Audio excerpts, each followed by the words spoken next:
Assalamualaikum warahmatullahi wabarakatuh. Di sini saya Restu Anggraini dengan NPM 027 akan mempresentasikan mengenai hasil Project Based Learning Pendidikan Lingkungan Hidup dengan judul Upaya Meminimalisir Pencemaran Lingkungan dengan Pemanfaatan Limbah Cair Produksi Tempe Menjadi Biogas di Desa Kaliurep, Kecamatan Bener, Kabupaten Purworejo. Daftar isi yaitu yang pertama ada abstrak, 2 pendahuluan, 3 metode, 4 hasil dan pembahasan, 5 kesimpulan, dan 6 daftar pustaka. Untuk yang pertama yaitu abstrak. Limbah cair hasil dari produksi tempe yang dibuang tanpa adanya pengolahan terlebih dahulu dapat menyebabkan pencemaran lingkungan, sehingga pada penelitian ini bertujuan untuk meminimalisir pencemaran lingkungan akibat pembuangan limbah cair produksi tempe ke sungai dengan pemanfaatan limbah cair produksi tempe menjadi biogas. Jenis penelitian ini menggunakan pendekatan kualitatif dengan metode studi literatur. Produksi tempe menghasilkan limbah yang berupa limbah padat dan limbah cair. Sebagian besar limbah cair yang berupa air rendaman kedelai ini belum dimanfaatkan dan biasanya dibuang ke aliran sungai ataupun ke saluran air. Dari hasil yang didapatkan yakni banyak produsen tempe yang belum mengetahui metode yang tepat dalam mengolah limbah cair produksi tempe tersebut. Oleh karena itu, dalam meminimalisir pencemaran lingkungan dilakukan upaya pemanfaatan limbah cair produksi tempe menjadi biogas.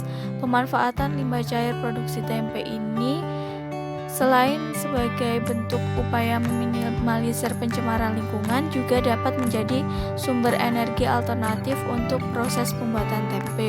Dengan demikian, secara tidak langsung, produsen tempe dapat menghemat energi yang berasal dari minyak bumi sehingga dapat menekan biaya produksi tempe. Untuk kata kunci yaitu ada biogas, limbah, pencemaran lingkungan, dan tempe. Selanjutnya yaitu pendahuluan.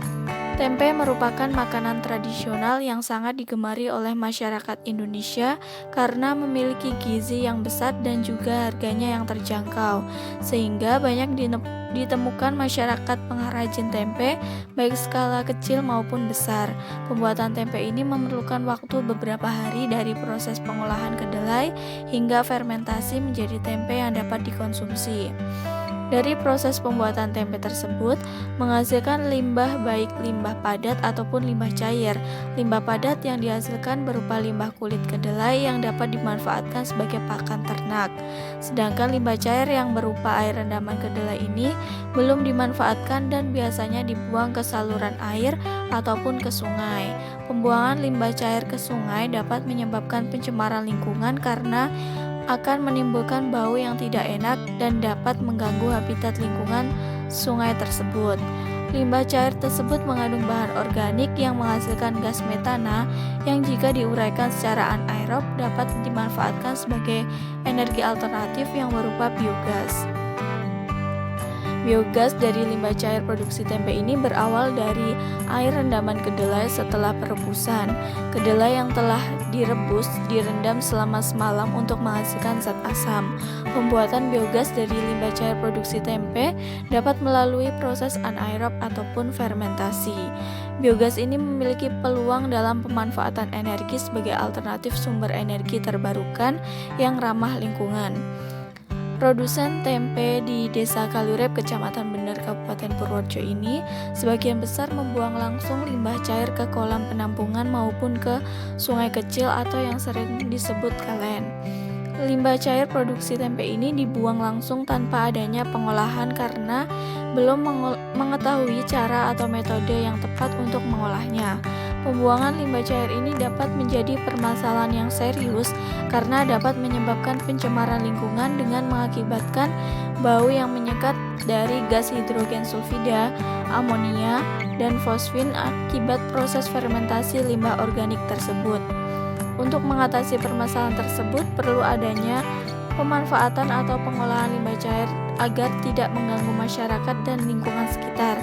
Pencemaran lingkungan yang diakibatkan dapat diminimalisir dengan memanfaatkan limbah cair menjadi biogas. Selain meminimalisir pencemaran lingkungan, dengan pemanfaatan biogas juga dapat menekan biaya produksi pembuatan tempe. Berdasarkan uraian di atas, penelitian ini memfokuskan pada solusi atau upaya untuk meminimalisir pencemaran lingkungan akibat pembuangan limbah cair produksi tempe ke saluran air ataupun ke sungai. Penelitian ini dilakukan dengan menggunakan metode penelitian kualitatif. Selanjutnya yaitu metode. Jenis penelitian ini adalah menggunakan pendekatan kualitatif.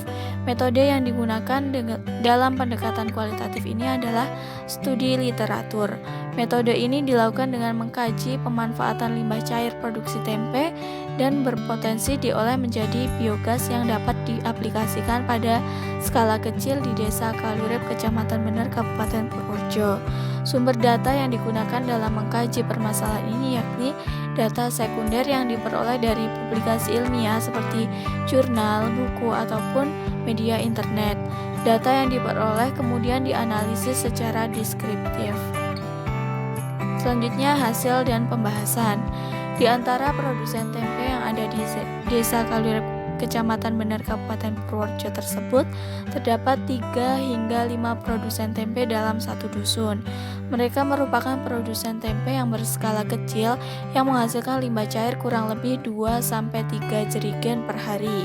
Selama ini limbah cair tersebut dibuang langsung melalui saluran air yang menuju ke selokan-selokan pinggir jalan, dan ada juga saluran air yang menuju ke sungai atau yang sering disebut kalen tanpa adanya pengolahan limbah cair yang ramah terhadap lingkungan. Jika limbah cair produksi tempe dibuang langsung ke perairan tanpa adanya pengolahan, maka dapat menimbulkan blooming atau yang dapat diartikan sebagai pengendapan bahan organik pada badan perairan dan terjadi proses pembusukan serta perkembangbiakan mikroorganisme patogen. Hal tersebut dapat menimbulkan bau busuk dan sebagai sumber penyakit yang menyebabkan penetrasi sinar dalam air berkurang. Akibatnya yakni terjadi penurunan kemampuan fotosintesis pada tanaman air dan menurunnya kadar oksigen di dalam air. Selain itu dapat mengganggu pada ekosistem air yang menyebabkan kondisi air anaerobik. Limbah cair produksi tempe juga mengandung beberapa jenis gas seperti oksigen, hidrogen sulfida, amonia, karbon dioksida, dan metana, yang mana gas-gas tersebut berpotensi untuk dimanfaatkan kembali menjadi biogas. Biogas merupakan gas campuran antara metana dan karbon dioksida dan gas lainnya hasil dari penguraian bahan organik oleh bakteri metanogen. Proses penguraian bahan organik terjadi secara anaerob. Pada pembuatan biogas dari limbah cair produksi tempe banyak mengandung selulosa yang lebih mudah dicerna oleh bakteri anaerob. Keuntungan dalam menggunakan sumber energi alternatif biogas ini yakni dapat membantu dalam memperlambat pemanasan global dan mengurangi emisi gas rumah kaca seperti karbon dioksida. Yang kedua, memanfaatkan dan mengurangi limbah baik limbah hewan ataupun limbah industri pangan. Yang ketiga, mewujudkan bahan bakar yang ramah lingkungan. 4. Menghemat biaya bahan bakar karena dengan limbah yang dihasilkan dapat dimanfaatkan menjadi biogas. Pemanfaatan limbah cair produksi tempe menjadi biogas ini selain sebagai bentuk upaya meminimalisir pencemaran lingkungan, juga dapat menjadi sumber energi alternatif untuk proses pembuatan tempe. Dengan demikian, secara tidak langsung, produsen tempe dapat menghemat energi yang berasal dari minyak bumi, sehingga dapat menekan biaya produksi tempe. Selanjutnya yaitu kesimpulan. Dari pernyataan di atas dapat disimpulkan bahwa pengolahan limbah cair produksi tempe menjadi biogas dapat diminimalisir pencemaran lingkungan. Selain itu, biogas dapat menjadi sumber energi alternatif ramah lingkungan yang dapat digunakan dalam proses pembuatan tempe. Sehingga dengan adanya pemanfaatan limbah cair produksi tempe ini menjadi biogas ini dapat menekan biaya produksi tempe dan menjaga kebersihan lingkungan. Berikut daftar pustaka yang saya gunakan dalam menyusun project based learning ini. Sekian presentasi dari saya, ada kurang lebihnya saya mohon maaf. Wassalamualaikum warahmatullahi wabarakatuh. Terima kasih.